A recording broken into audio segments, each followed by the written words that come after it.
Hello guys, তো আজকে আমরা পিকনিক খাচ্ছি। তো তোমরা আমরা দেখাই, আমি পিকনিকের ওখানে যাচ্ছি, সবাই দেখতে পাবে। তো চলো দেখি, একটু একটু গান শোনা যাচ্ছে, সবাই নাচছে, তো আমরাও গিয়ে একটু এনজয় করি। চলো।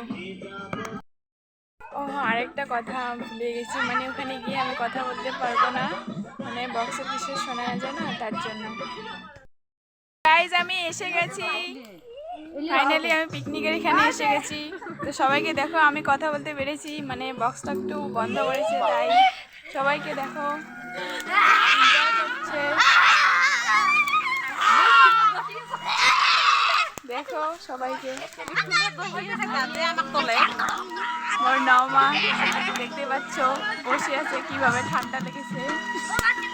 আর ইয়ে মেরা মা, মুখটা ভালো করে দেখা যাচ্ছে না, দেখো দেখো ভালো করে দাঁত